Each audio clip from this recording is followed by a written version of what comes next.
सोना देश की अर्थव्यवस्था के लिए समस्या है कि समाधान है? पिछले कुछ समय से सरकार लगातार आपसे कह रही थी कि फिजिकल सोना कम से कम खरीदो। आपने पूछा क्यों? सरकार ने आपको दो लॉजिक दिए।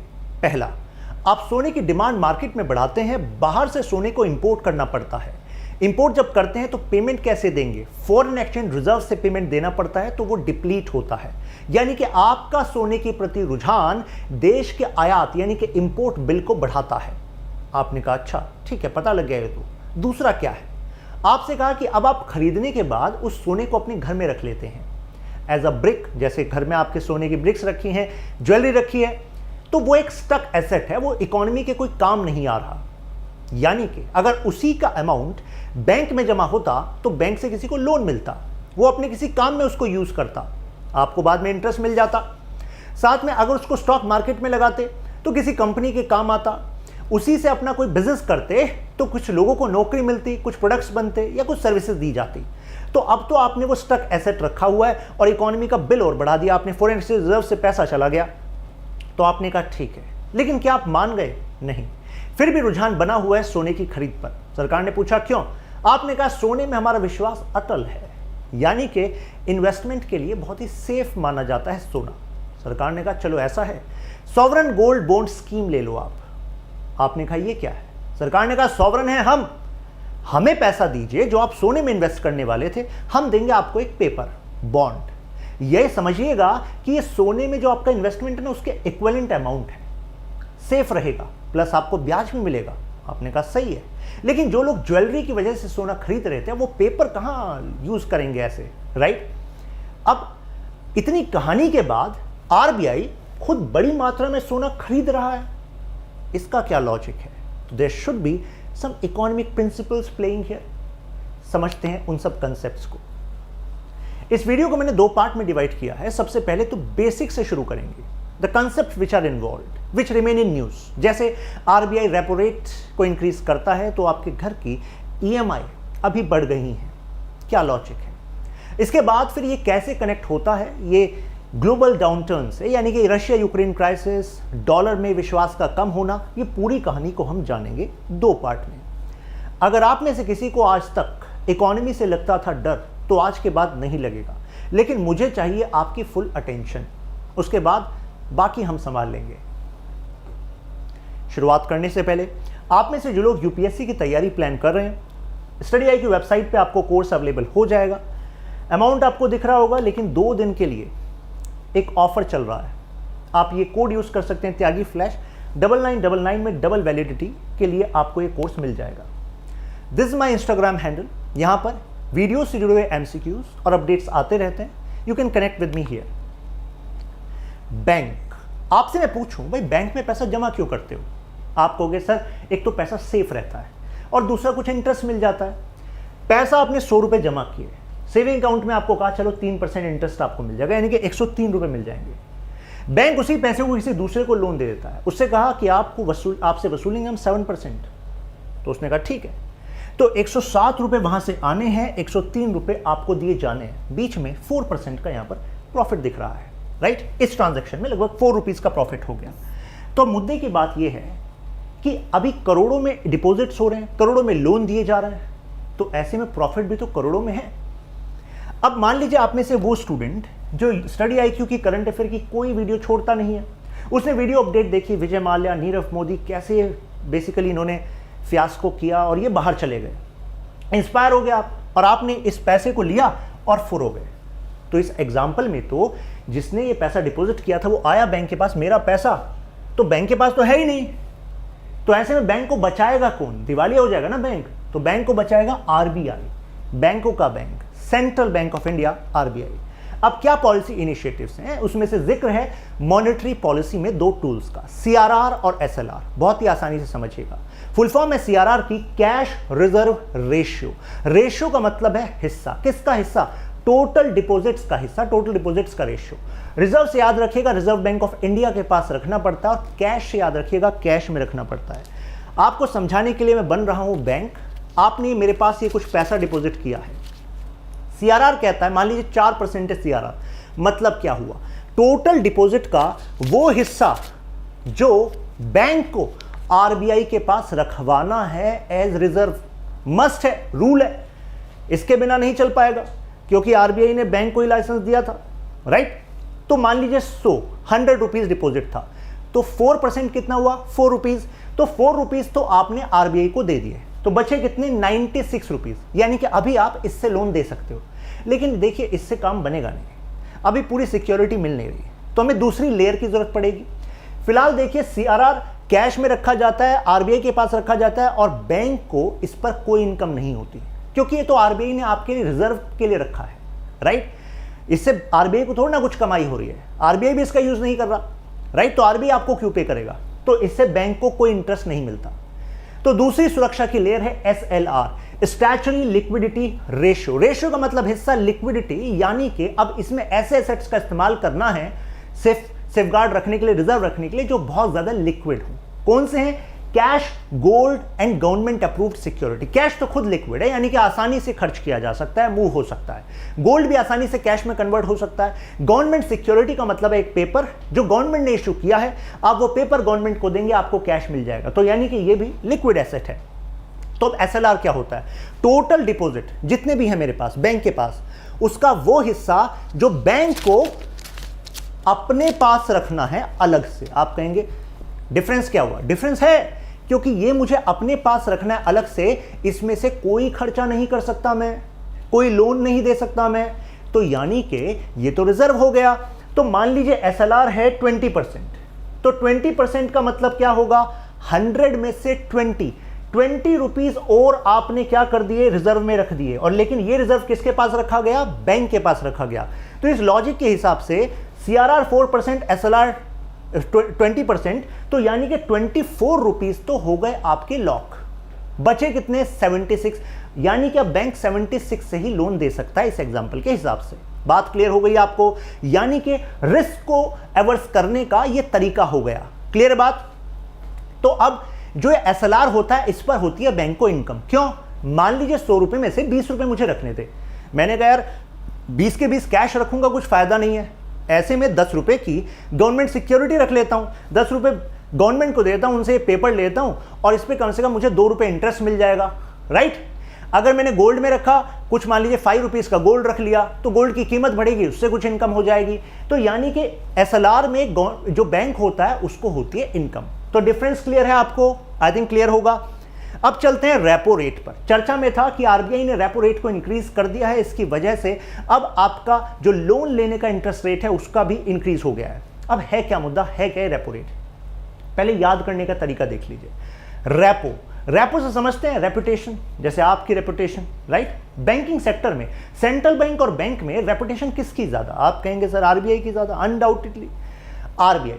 तो जिसकी रेपो ज्यादा वो लोन दे रहा है, राइट। तो आरबीआई जिस इंटरेस्ट रेट पर बैंक को लोन देता है शॉर्ट टर्म के लिए, शॉर्ट टर्म मतलब 90 डेज, तो जैसे यहां पर कमर्शियल बैंक को लोन दे रहा है, मान लीजिए 5%, एग्जांपल ले रहे हैं 5%, ये फ्लक्चुएट होता रहता है, ठीक है।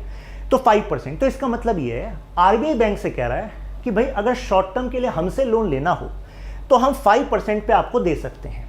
तो मान लीजिए आप में से कोई बैंक के पास गया लोन लेने, आपने बैंक से कहा कि बैंक मुझे ना 100 करोड़ लोन चाहिए, बस मात्र 100 करोड़ रुपए। बैंक ने आपकी प्रोफाइल वगैरह देखी, उसने कहा यार बंदे में दम है, दे देना चाहिए इसको तो लोन। लेकिन बैंक के पास अभी लिक्विडिटी क्रंच है, यानी कि इस समय बैंक के पास पैसा जो लिक्विड होना चाहिए वो नहीं है, तो अभी आपको डिमांड ड्राफ्ट इशू नहीं हो सकता, फाइल वगैरह सब क्लियर हो गई आपकी, ठीक है। अब ऐसे में बैंक क्या कर सकता है, बैंक आरबीआई से पैसा लोन ले सकता है। आरबीआई से कहेगा शॉर्ट टर्म के लिए दे दीजिए, इतने हमारे पास आ जाएगा, हम आपको दे देंगे। तो 5% पे मान लीजिए बैंक ले लिया आरबीआई से और आपको दिया 7% पे, तो बैंक का प्रॉफिट हो रहा है कि नहीं हो रहा है, हो रहा है। तो ऐसे में अगर इस रेट को मैंने मान लीजिए बढ़ाकर कर दिया 8%, आरबीआई ने, मॉनेटरी पॉलिसी कमेटी ने कहा कि देखिए अब हम रेपो रेट को बढ़ा रहे हैं, 8% कर रहे हैं, तो मुझे बताइए अब बैंक के लिए आरबीआई से लोन लेना आसान होगा कि मुश्किल होगा? अरे मुश्किल होगा, क्योंकि 5% पे लोन लेते तो वापस दे देते आसानी से। अब 8% का मतलब यह है आरबीआई कह रहा है भाई मुझसे पैसा लोगे तो 8% वसूलूंगा। अब देख लेना कस्टमर से कैसे वसूलोगे, कस्टमर ले लेगा आपसे 9-10% पे लोन, राइट। तो यानी कि 8% अगर इंक्रीज होता है तो ऐसे में बैंक के लिए मुश्किल हो जाता है लोन लेना, राइट। मुश्किल इस वजह से वर्ड यूज कर रहा हूं जिससे कि आपको पता लगे कि हाँ बैंक के पास कम फ्लो जाएगा पैसे का, क्लियर है बात। अब रिवर्स रेपो रेट क्या है? नाम में ये रिवर्स, यानी कि इसका उल्टा। मतलब क्या हुआ? यहां पर आरबीआई बैंक से लोन लेता है, यस आरबीआई लेता है, और जिस इंटरेस्ट रेट पे शॉर्ट टर्म लोन लेता है उस इंटरेस्ट रेट को हम कहते हैं रिवर्स रेपो रेट। अब आप में से कुछ लोग सोच रहे होंगे सर आरबीआई बैंकों का बैंक, इसको क्या जरूरत पड़ गई लोन लेने की? अरे जरूरत नहीं पड़ी। बात यह है कि इकोनॉमी में जो मनी की सप्लाई है ना उसको कंट्रोल करना है आरबीआई को, क्योंकि आरबीआई को इन्फ्लेशन को कंट्रोल करना है प्लस इकोनॉमी में इकोनॉमिक ग्रोथ को बनाए रखना है, उसके लिए सपोर्ट करना है।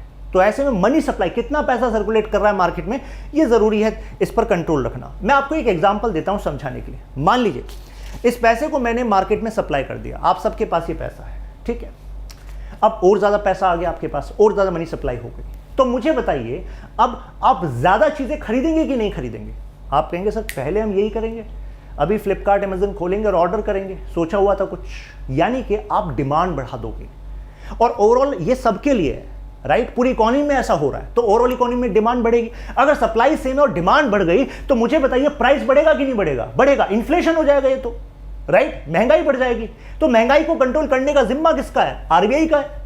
तो आरबीआई कैसे करेगा? आरबीआई कहेगा बैंक से कि देखो अभी तक आपको मैंने 4% किया हुआ था, मान लीजिए रिवर्स रेपो रेट, यानी कि बैंक से कहा भाई अगर आप मुझे दोगे पैसा, मान लीजिए 4 क्या 6 कर दीजिए, लीजिए 6%, कि अगर बैंक आप मुझे पैसा दोगे लोन पे तो मैं आपको 6% इंटरेस्ट दे दूंगा।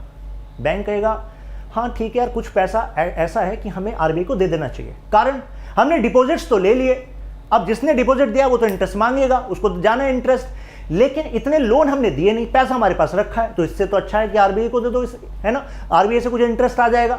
तो आरबीआई ने अभी कहा 6% इंटरेस्ट मिलेगा। बैंक ने इस तरीके से ट्रांजैक्शन मैनेज करी हुई है, लेकिन आरबीआई ने मान लीजिए इसको बढ़ाकर 10% कर दिया। मैं सुपरफिशियल एग्जांपल ले रहा हूं, 10%। तो मुझे बताइए अब बैंक ज्यादा पैसा आरबीआई को लोन देंगे कि नहीं देंगे? अरे देंगे। बैंक को लगेगा कि यार ये सही चीज है, आरबीआई पैसा लेके भागेगा नहीं। अगर किसी ने लोन लिया फिर बैंक उसको कॉल कर रहा है कि भाई पैसा दो, ईएमआई दो, फिर घर पे भेजना पड़ रहा है, ईएमआई नहीं दिया आपने। लेकिन आरबीआई के साथ ऐसा थोड़ा ना, आरबीआई को लोन दिया तो पैसा मिलेगा, एश्योर्ड मिलेगा, और 10% का ऑफर है, तो मजा आ जाएगा ये तो, राइट? तो ऐसे में बैंक से पैसे की सप्लाई किस तरफ बढ़ जाएगी? इस तरफ बढ़ जाएगी, आरबीआई की तरफ। तो बैंक के पास मनी सप्लाई कम हो जाएगी, और अगर ओवरऑल बैंक्स के पास मनी सप्लाई कम हो गई तो मुझे बताइए आपके पास मार्केट में मनी सप्लाई कुछ कम होगी कि नहीं होगी? होगी, बिल्कुल कम होगी। आपको कम लोन मिलेंगे, आपको कम लोन मिलेंगे, क्रेडिट कार्ड पे भी इंटरेस्ट रेट मान लीजिए बढ़ जाएगा, जो भी आपके चार्जेस हैं बढ़ गए, तो मुझे बताइए ऐसे में आपकी ओवरऑल जो डिमांड है वो कम होगी कि नहीं होगी? कम होगी। डिमांड कम होगी तो मार्केट में इन्फ्लेशन कंट्रोल होगा कि नहीं होगा? होगा। अब जो कहानी आपने समझी है जरा इसको समझ लीजिए, देख लीजिए, दिमाग में सेट हो जाएगा। यानी कि अगर मार्केट में मनी सप्लाई है ज्यादा, पैसा सर्कुलेट हो रहा है ज्यादा, तो आप लोग डिमांड कर रहे हो ज्यादा, ज्यादा चीजें खरीद रहे हो, तो ऐसे में इन्फ्लेशन बढ़ रहा है। अब इन्फ्लेशन को कंट्रोल करना है, डिक्रीज करना है। तरीका क्या है? डिमांड को करो डिक्रीज। डिमांड कब डिक्रीज होगी? आरबीआई ध्यान देता है कि आपके लोगों के जेब में पैसे को कम करो। तो अगर आपके जेब में जो पैसा आ रहा था, जो फ्लो आ रहा था आसान शर्तों पर लोन का, चीप लोन का, अब उसको कर देंगे महंगा, इंटरेस्ट रेट बढ़ा दिया लोन पर, तो ऐसे में आप कम चीजें खरीद पाओगे, तो ऐसे में कम डिमांड होगी। तो यानी कि मनी सप्लाई क्या है? इससे कनेक्टेड है, इन्फ्लेशन से। तो मनी सप्लाई कम तो यानी कि इन्फ्लेशन पर भी एक नेगेटिव इंपैक्ट पड़ेगा। ये एक सीक्वेंस है, एक लॉजिक है। आई थिंक ये समझ में आ गया होगा आपको, राइट? चलिए क्वेश्चन हो जाए देखने के लिए कि आपको सही से समझ में आया कि नहीं आया। मान लीजिए mister Shaktikanta Das RBI governor, उनका टाइम हो गया है पूरा। अब आप आरबीआई गवर्नर की पोजीशन में मॉनेटरी पॉलिसी कमेटी के चेयरमैन है। अब आपसे पूछा जाए, क्वेश्चन बना रहा हूं मैं एक एमसीक्यू, इन्फ्लेशन को डिक्रीज करना है, right? To decrease inflation what needs to be done with CRR, यानी कि इन्फ्लेशन को कम करने के लिए सीआरआर के साथ क्या किया जाए? ऑप्शन है इंक्रीज कर दीजिए, डिक्रीज कर दीजिए, रिमेन सेम रखिए, और चौथा है कि नन ऑफ दीज। तो मुझे बताइए क्या सॉल्यूशन देंगे आप? आरबीआई के गवर्नर की पोजीशन पे हल्की बात नहीं करनी आपको, सोचिए। समझ में आ गया आपको क्वेश्चन? आंसर तो समझ में आ जाएगा, टेंशन वाली बात नहीं है। क्वेश्चन क्या है? इन्फ्लेशन को करना है कम, और टूल है आपके पास सीआरआर, सीआरआर के साथ खेलना है। तो देखिए टोटल डिपॉजिट, ये अभी सीआरआर क्या था? मान लीजिए 4%, ये दे दिया था हमने आरबीआई को, ठीक है? अभी आपको बताया था कि इन्फ्लेशन को कम करना है, तो नजर रखिए मनी सप्लाई पे, मनी सप्लाई को कम करना है। अब 4% सीआरआर था, 4% हमने सीआरआर दे दिया। अब मैंने अगर एग्जांपल में सीआरआर को बढ़ाकर कर दिया 10%, तो इसका मतलब क्या होता है? सीआरआर का टोटल डिपॉजिट का वो हिस्सा जो मुझे किसको देना है? आरबीआई को देना है। दे दीजिए आरबीआई को, और हिस्सा दे दीजिए। तो और हिस्सा आरबीआई को दे दिया, तो मेरे पास, बैंक के पास पैसा कम हुआ कि नहीं हुआ? यानी कि मनी सप्लाई कम हुई कि नहीं हुई? और अभी आपको बताया था मनी सप्लाई कम तो इन्फ्लेशन पर नेगेटिव इफेक्ट पड़ेगा, यानी कि डिमांड कम हो जाएगी, इन्फ्लेशन पर नेगेटिव इफेक्ट पड़ेगा। ये बात क्लियर हुई? चलिए फिर नेक्स्ट क्वेश्चन हो जाए। आरबीआई के गवर्नर हैं आप, इन्फ्लेशन को कम करना है, बताइए एसएलआर के साथ क्या किया जाए? इंक्रीज करें, डिक्रीज करें, उतना ही रखें या फिर कुछ नहीं? बताइए। ऑप्शंस हैं आपके पास, ये 3-4 ऑप्शन हो गए। तो आप में से कुछ कहेंगे सर एसएलआर के साथ क्या करेंगे? सीधा लॉजिक लगाइए, इन्फ्लेशन को कम करना है तो मनी सप्लाई पर ध्यान है।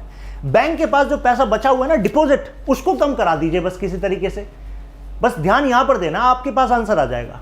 तो अब देखिए, एसएलआर वो हिस्सा टोटल डिपॉजिट का जो बैंक को अपने पास अलग से रिजर्व रखना था, उसमें से कोई खर्चा नहीं होना। अब सोचिए, अगर एसएलआर बढ़ा दिया, 20% की जगह 25% कर दिया, 30% कर दिया, इसका मतलब क्या है? टोटल डिपॉजिट का हिस्सा जो बैंक को अपने पास अलग से रिजर्व रखना था, अब वो बढ़ जाएगा।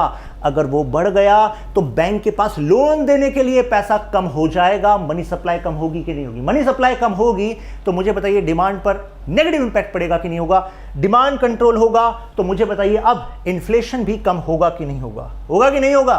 होगा। चलिए अब तीसरा क्वेश्चन, इन्फ्लेशन को ही कम करना है और एक्सपेक्टेशन मेरी बहुत ज्यादा है आपसे। रेपो रेट के साथ क्या किया जाए? इंक्रीज करें, डिक्रीज करें, उतना ही रखें, नन ऑफ दीज? 3 ही ऑप्शन मानिए आप, बताइए। अब आप सोच रहे होंगे सर रेपो रेट पे थोड़ा सा दिमाग लगाने दीजिए, परसेंटेज वगैरह जहां दिख जाता है ना तो थोड़ा सा लगता है यार यहां तो कुछ कैलकुलेशन है। कुछ कैलकुलेशन नहीं है, सिंपल लॉजिक है। आपको कहा इन्फ्लेशन को कम कराना है, नजर किस पे रखनी है? बैंक के पास जो अवेलेबल डिपॉजिट है इस पे नजर रखनी है। अब देखिए रेपो रेट, अगर रेपो रेट को मैंने इंक्रीज किया, अगर रेपो रेट को इंक्रीज किया तो इसका मतलब क्या होता है? अभी बताया, रेपो रेट का मतलब क्या होता है? वो इंटरेस्ट रेट जिस पर आरबीआई बैंक को लोन देता है, राइट? तो अगर मैंने इसको मान लीजिए 10% कर दिया तो इसका मतलब क्या है? बैंक के लिए अब लोन लेना मुश्किल हो जाएगा। इसको 20% कर दिया, चलिए आपको समझाने के लिए कुछ हवाई बातें करनी पड़ रही है मुझे।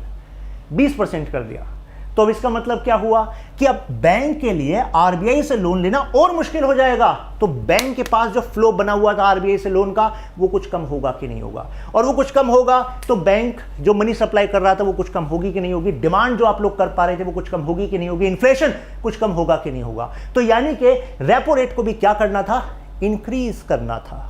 सीआरआर को इंक्रीज किया अब तक, एसएलआर को इंक्रीज किया इन्फ्लेशन को कम करने के लिए, रेपो रेट को भी हमने इंक्रीज कर दिया है। 3 बातें क्लियर हो गई आपको। चलिए चौथा सवाल, आरबीआई के गवर्नर हैं आप, हल्के में तो ले नहीं रहे हम आपको।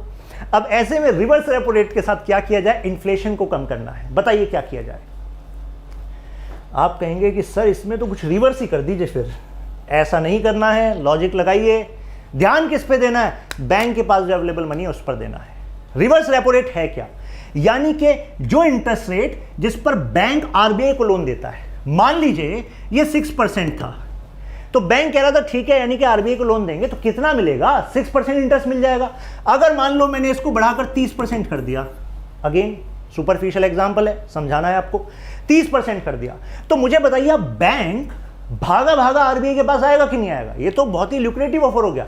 यानी कि बैंक अगर आरबीआई को लोन दे दे तो 30% इंटरेस्ट मिलेगा। अच्छा, तो यानी कि कंसेप्ट को समझने के लिए ये हम नंबर्स के साथ खेल रहे हैं, ठीक है?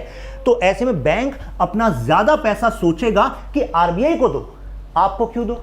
आपको देंगे फिर बैंक को लोन के लिए फोन करना पड़ेगा, यहां पर सेफ एंड सिक्योर रहेगा। तो यानी कि ज्यादा पैसा कंट्रोल किसके पास आ जाएगा? आरबीआई के पास हो जाएगा।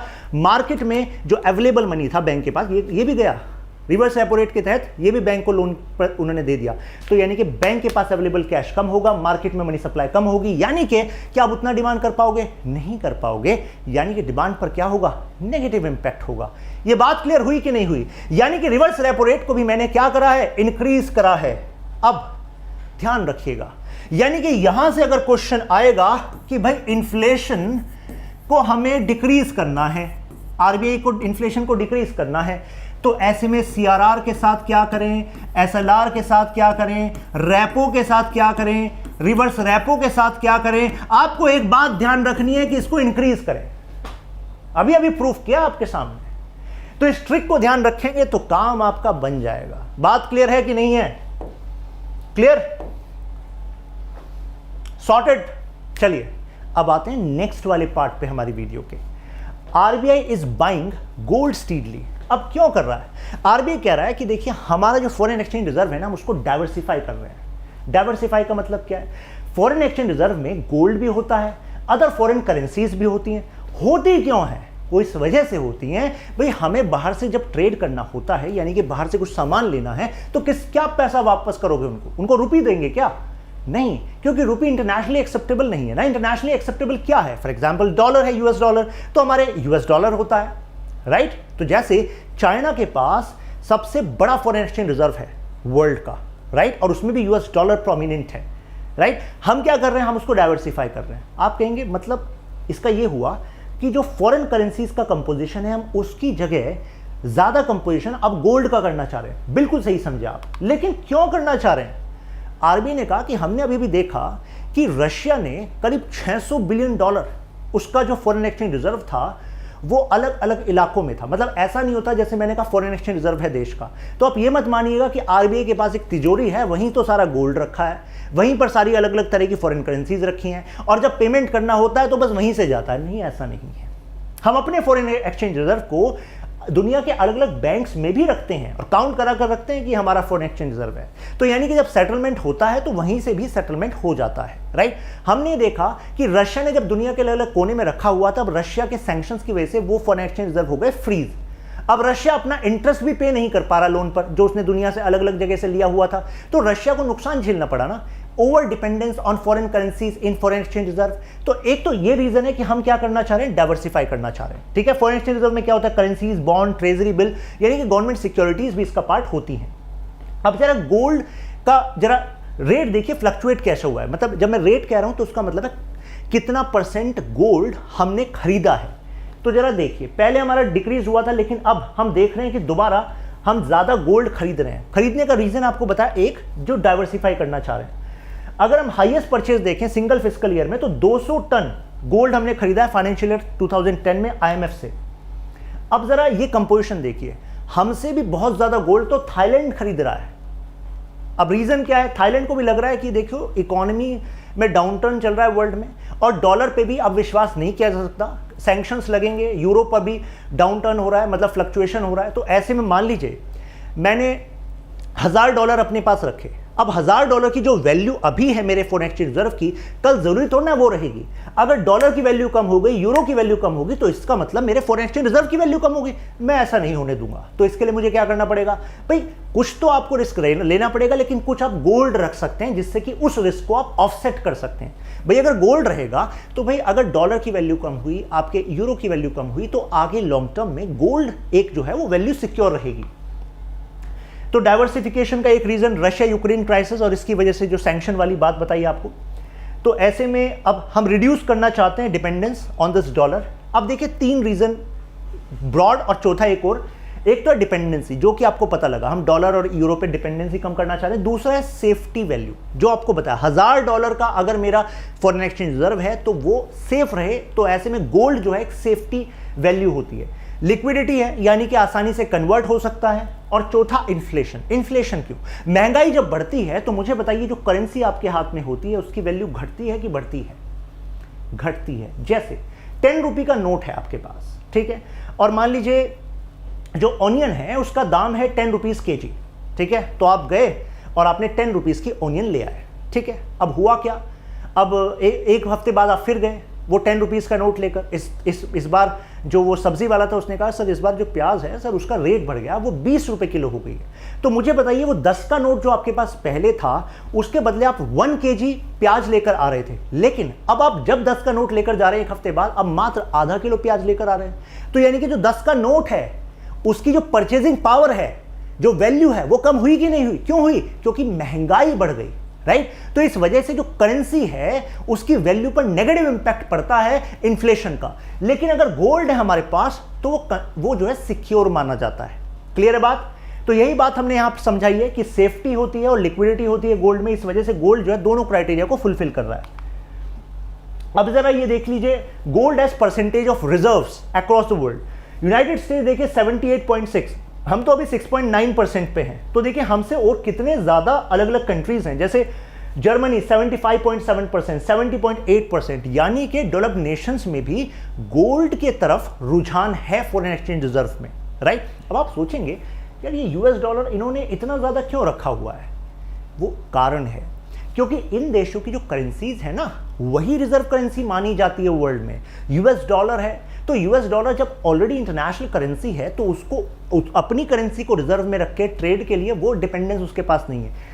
अब ये जो देश हैं यूरो वाले, तो यूरो भी ट्रेडिशनली आप मतलब कह सकते हैं कि इस टाइम पर यूरो भी कंसिडरेबली यूज होती है वर्ल्ड के ट्रेड में, तो इस वजह से ये रखते हैं गोल्ड को ज़्यादा, राइट? हम जो है ज़्यादा अदर करेंसीज को रखना होता है क्योंकि ट्रेड में हमारी डिपेंडेंस है, अभी इंपोर्ट हम बहुत ज़्यादा करते हैं तो हमें फॉरेन करेंसी में पे करना होता है।